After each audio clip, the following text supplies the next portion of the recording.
Welcome to the Healing Light Wellness podcast, where we delve deep into the journey of personal transformation and healing. I'm your host, Charlene Smart, and on today's episode, we're going to continue discussing my healing journey and why it appeared I had a kick me sign on my back. What I mean is, we're going to explore why my trauma seemed to replicate itself throughout my life.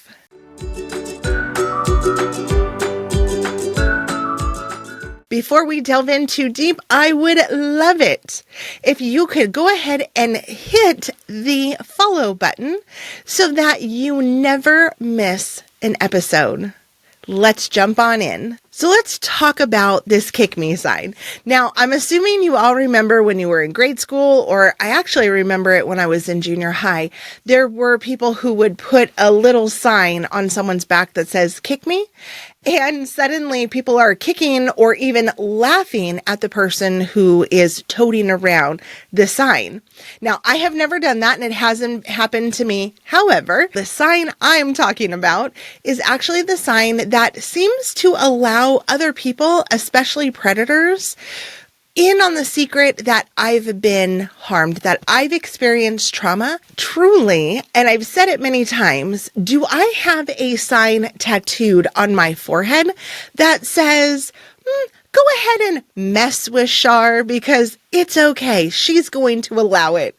And the funny thing is, and it kind of makes me feel a little bad, but yes, I did. I didn't have it tattooed and it wasn't the kick me sign taped to my back. But what it was is the victim, that little girl who had been harmed by her father sexually. That little girl was still alive and well inside of me. Now, I didn't, nor do I live my life as a victim, or I didn't think I did. But no matter what my outside bravado shows, that little girl who's scared, who has been hurt, she's still inside of me. And that is what was calling to the predators that I seemed to meet along the way in my life. So about 13, I can really see that the victim kind of seemed like a neon sign, or at least at 13 is when I seemed to meet some, let's call them not good people. So what had happened is I had the amazing opportunity to travel to another state alone to visit some family members. And while I was there, almost immediately, my victim seemed to call to one of these members. And it actually began the day after I arrived. Now, I was staying with somebody who was very safe, which is great. However, the individual who was attached to this family member, so it was a relative of theirs, came over.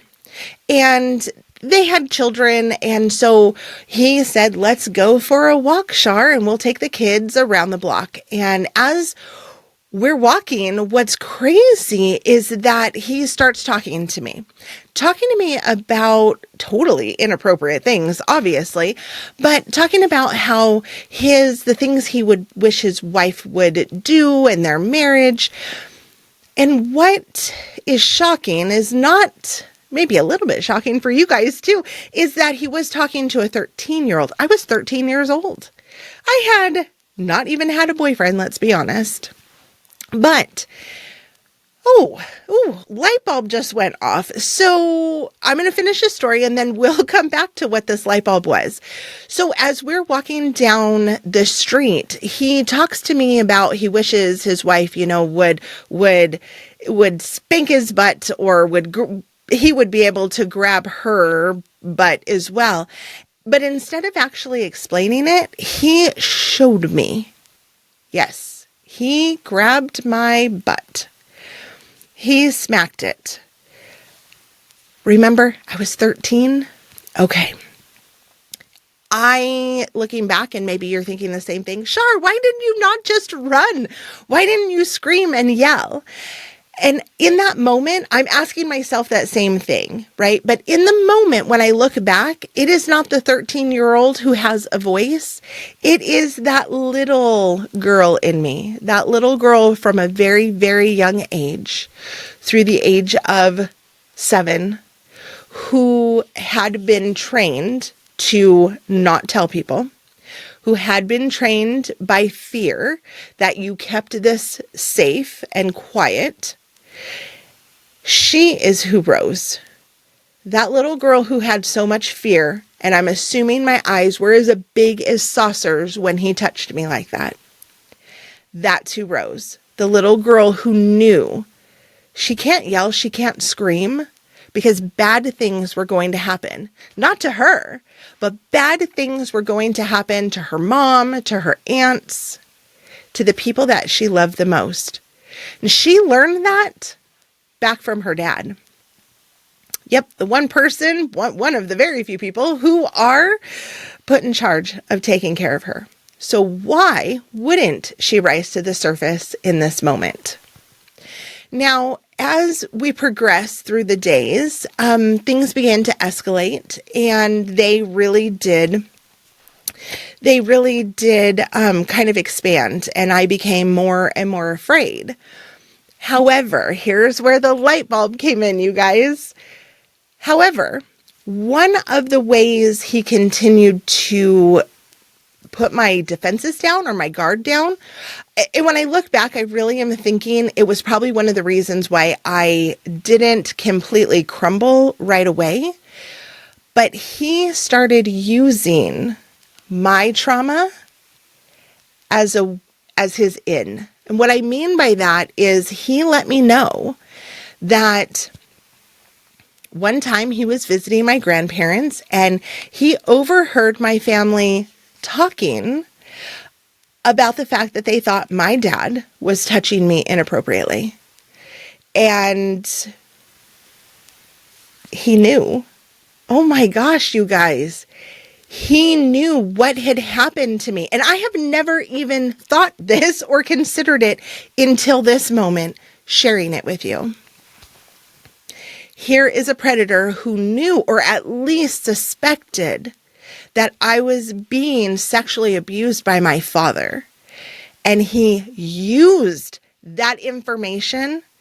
And what I mean by that is he said, oh, come on over to the house tomorrow and I'm going to tell you what I know about what happened. I'm going to tell you what I heard while I was staying at your grandparents' house. And all I wanted at the age of 13 were answers. So he preyed on that.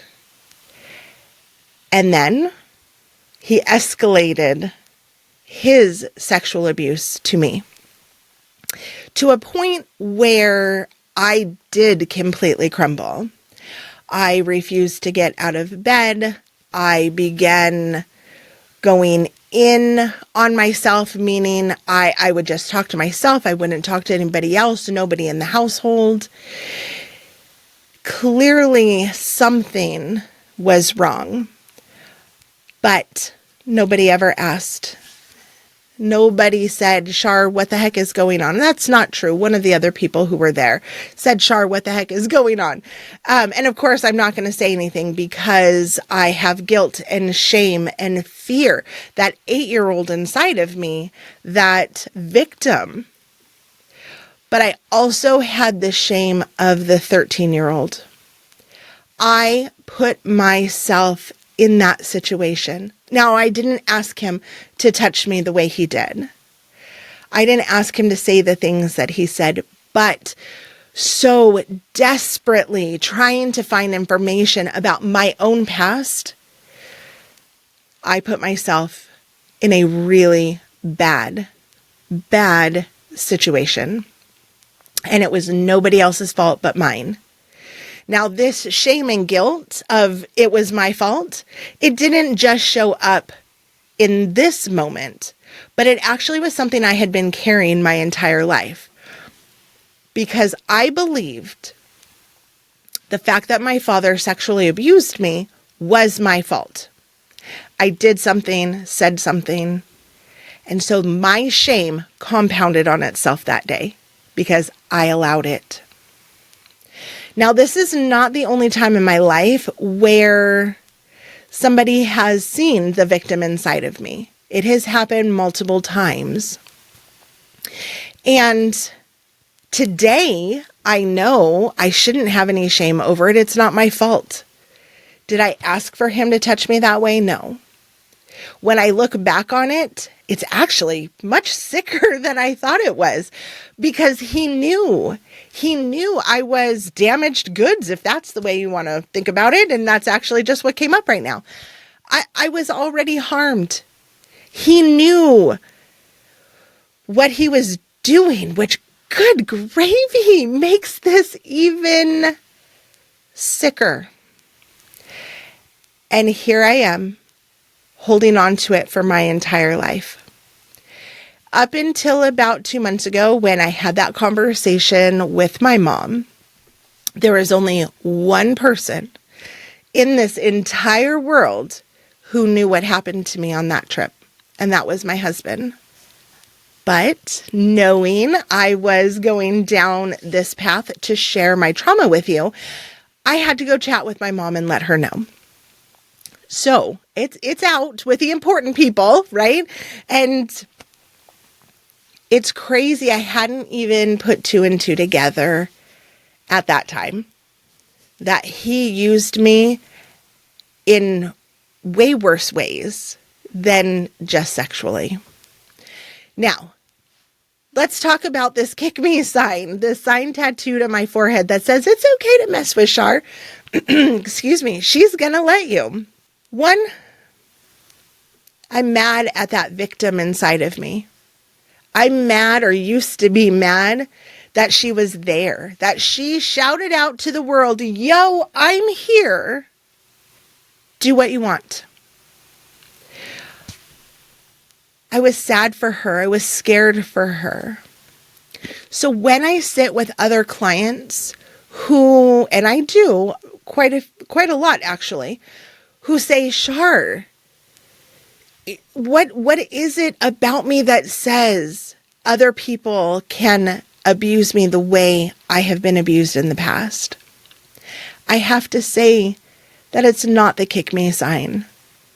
It's that sweet, innocent child inside of you who should never have had to endure what they did.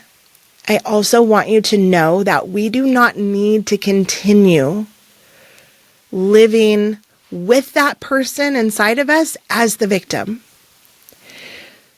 I no longer have a neon sign that says, mess with me. Go ahead, I dare you. I no longer walk around with that little part of me, that little person inside telling me it's your fault. And if you tell anybody, bad things are going to happen. So there is hope.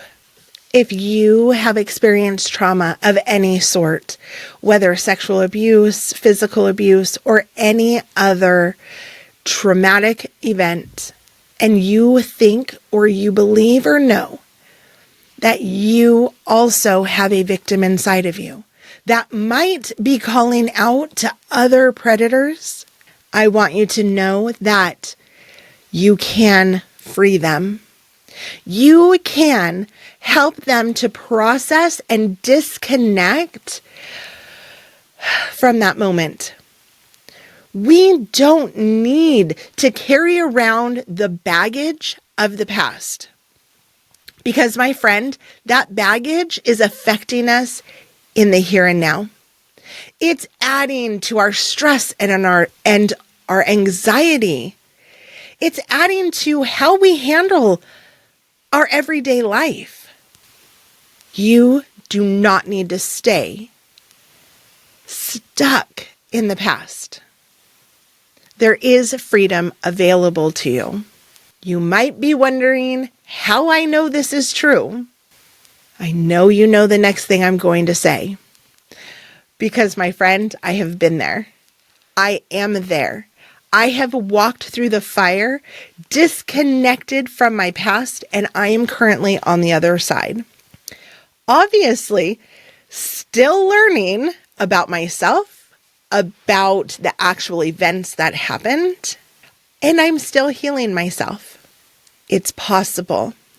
And it's not just possible, but it is available to you. All right. Enough with the heavy stuff. So, if you have any questions or you are missing pieces of the puzzle and you want to know certain aspects of what I have experienced or how I've gotten to where I'm going, I want you to know that you can send me an email anytime and I will actually answer it right here on this podcast. All right, my friend.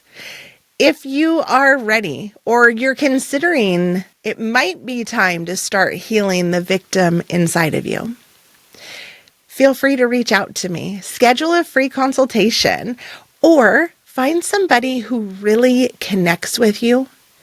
Someone, a practitioner, not just a friend, but a practitioner who knows how to get you through the hell that you've been through. Jump on that path of healing and run. I promise it will be worth it.